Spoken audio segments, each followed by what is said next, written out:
الرحمن الرحیم الحمد للہ رب العالمین والصلاة والسلام علی سید الانبیاء والمرسلین وعلی آلہ واصحابہ وذریاتہ واہل بیتہ اجمعین اما بعد اعوذ باللہ من الشیطان الرجیم بسم اللہ الرحمن الرحیم انا انزلناہ فی لیلۃ القدر وما ادراک ما لیلۃ القدر لیلۃ القدر خیر من الف شہر صدق اللہ العظیم۔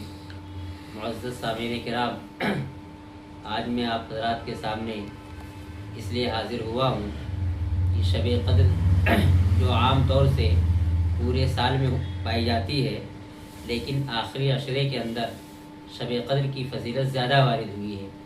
اللہ کے نبی جناب محمد رسول اللہ صلی اللہ علیہ وسلم نے ارشاد فرمایا کہ شب قدر کو آخری طاق راتوں میں یعنی 21، 23، 25، 27 اور 29 میں تلاش کرو۔ اس کے بارے میں اللہ تبارک و تعالیٰ نے قرآن مقدس کے اندر باقاعدہ ایک سورت نازل فرمائی۔ اس سورت کے اندر اللہ تعالیٰ نے شب قدر کے متعلق بیان فرمایا۔ اللہ فرماتا ہے انا انزلناہ فی لیلۃ القدر لیلۃ القدر خیر من الف شہر تنزل الملائکۃ والروح فیہا بإذن ربہم من کل امر سلام ہی حتی مطلع الفجر۔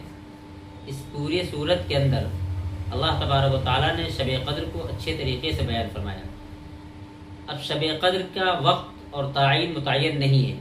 حدیث کے اندر آتا ہے ایک مرتبہ نبی اکرم صلی اللہ علیہ وسلم اپنے حجرے سے باہر تشریف لائے اور یہ سوچا کہ شب قدر کی جو فضیلت ہے، شب قدر کی جو رات ہے، وہ رات اپنی امت کو بتلا دو۔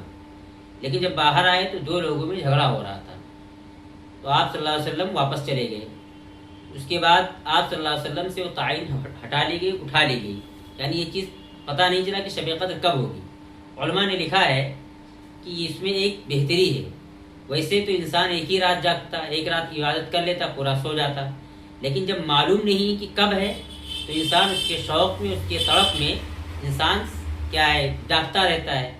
علماء نے یہ بھی لکھا ہے کہ انسان کو عشاء کی نماز باجماعت پورے سال پڑھنی چاہیے اور فجر کی نماز باجماعت پڑھے۔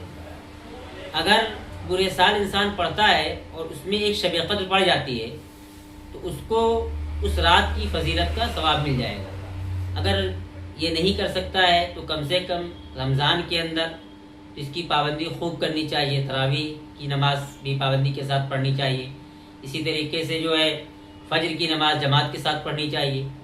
ہو سکتا ہے جس رمضان میں ہم یہ کر رہے ہیں اس کے اندر جو ہے شب قدر ہمیں مل جائے۔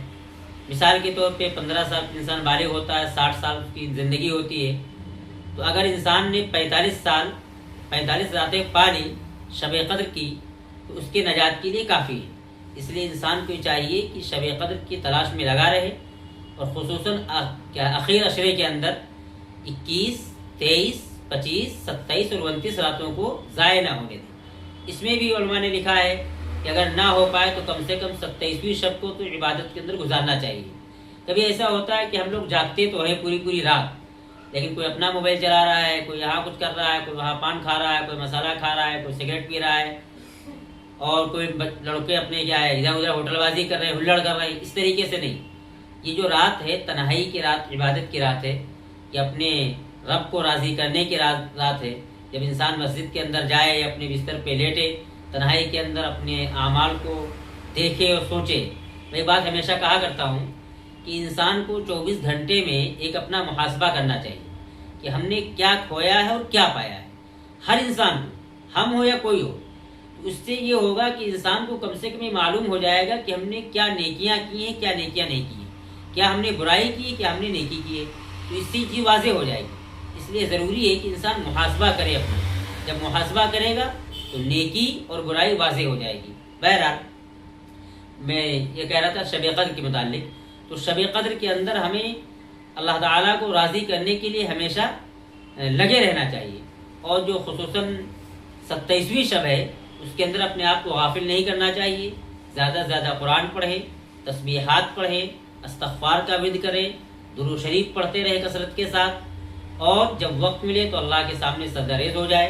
2 منٹ کا، 4 منٹ کا، 10 منٹ کا، 5 منٹ کا سجدہ کریں، اور سجدے کے اندر خوب اللہ سے دعائیں مانگیں، خوب دعائیں مانگیں جتنی کر سکتے ہیں۔ اور خصوصاً نوجوان طبقہ جو ہمارا ہے اس میں ضرور لگے، کیونکہ نوجوانی کی جو عبادت ہے وہ اللہ تعالیٰ کو بہت زیادہ مقبول ہے۔ میں نے آپ حضرات کے سامنے قرآن مقدس کی ایک سورت تلاوت فرمائی تھی، اس میں اللہ تعالیٰ فرماتا ہے انا انزلناہ فی لیلۃ القدر، کہ ہم نے اس کو یعنی قرآن کریم کو لیلۃ القدر یعنی شب قدر کے اندر نازل فرمایا۔ یہ جو قرآن کریم اللہ تعالیٰ نے ہمیں آپ کو دیا ہے، اس کتاب کو اللہ تعالیٰ نے شب قدر کے اندر باقاعدہ نازل فرمایا ہے۔ اسی سے واضح ہو جاتا ہے کہ اس قرآن کریم کو کیا رمضان سے یا اس شب قدر سے کتنا گہرا تعلق ہے۔ جب یہ رات ہمارے پاس آ جائے تو ہمیں چاہیے کہ قرآن کریم کو خوب ورد کریں، خوب اس کو پڑھیں، جتنا پڑھ سکتے ہو، جیسے پڑھ سکتے ہو۔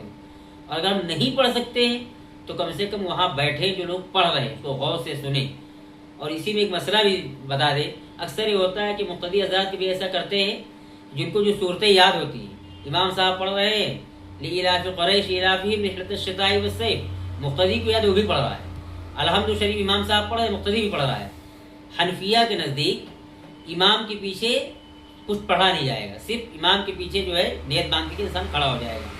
قرآن کی آیت سے اس کی دلیل ہے، قرآن میں اللہ تعالیٰ نے فرمایا اذا قرئ القرآن فاستمعوا له وانصتوا، کہ جب قرآن کریم پڑھا جائے تو خاموش رہو اور کان لگا کر کے غور سے سنو۔ تو غور سے سننا کب ہوگا؟ جب ہم خاموش رہیں گے، بہر کے۔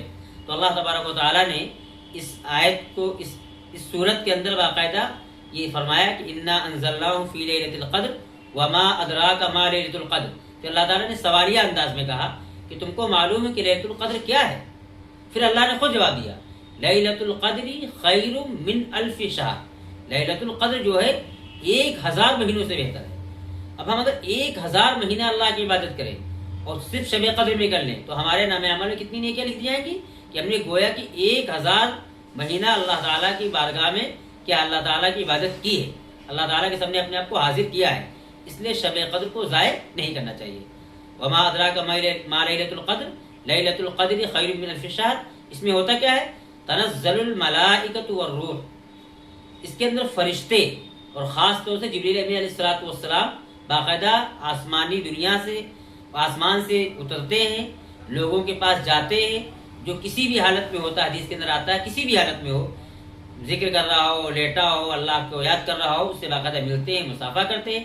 اب ایک الگ بات ہے کہ ہمیں آپ کو چیز دکھتی نہیں ہے، لیکن اللہ کے نبی صلی اللہ علیہ وسلم نے فرمایا ہے اور قرآن کی اس پس منظر مفسرین نے بھی لکھا ہے، لہذا ہمیں یقین رکھنا چاہیے کہ چیز ہوتی ہے۔ تنزل الملائکۃ والروح فیہا بإذن ربہم من کل امر، اس کے بعد آگے ہے سلام، یہ رات جو ہے سلامتی ہے، کب تک؟ حتی مطلع الفجر، یعنی مغرب کے بعد سے شروع ہوتی ہے رات اور جا کر کے کیا طلوع فجر تک رہتی ہے، پوری رات ملتی ہے ہمیں۔ اس رات کے اندر اگر ہم اللہ کی عبادت کر لیں گے تو ہم کیا ہے 1000 رات کی عبادت کا ثواب ملے گا۔ تو ہمیں آپ کو چاہیے کہ شب قدر کے اندر اللہ کی خوب عبادت کریں۔ دیکھیے حضرت مولانا زکریا صاحب نے اپنی کتاب کے اندر لکھا ہے کہ ریلوے کے ملازم، آپ سب لوگ دیکھتے ہوں گے ریلوے کے جب سفر کرتے ہیں تو جو رات کا ملازم ہے ایک دم جو ہے اپنے ڈیوٹی پہ تعینات رہتا ہے، کبھی اس کی اونگ نہیں ہوتی، کیوں؟ اگر ہو جائے گی تو ٹرینیں ٹکرا جائیں گی۔ تو ریلوے کا ملازم چند کوڑیوں کے لیے، چند پیسوں کے لیے رات رات جاگتا ہے۔ تو اگر ہمیں اللہ تعالیٰ اتنی بڑی فضیلت دے رہے ہیں اور اگر اتنی بڑی کیا ہے ہمیں ثواب اللہ تعالیٰ عنایت فرما رہے ہیں تو ہمیں چاہیے کم سے کم 2 4 5 6 7 راتیں اللہ تعالیٰ کی عبادت کے لیے لگا دیں۔ اتنا نہیں ہو سکتا تو ایک رات تو اللہ کی عبادت کے لیے اپنے آپ کو کھپا دینا چاہیے، تاکہ ہمیں کیا ہو، ہم جو ہے 1000 رات کی عبادت کا ثواب ہمیں مل جائے۔ اللہ تعالیٰ ہم سب کو عمل کرنے کی توفیق نصیب فرمائے۔ وما علینا الا البلاغ۔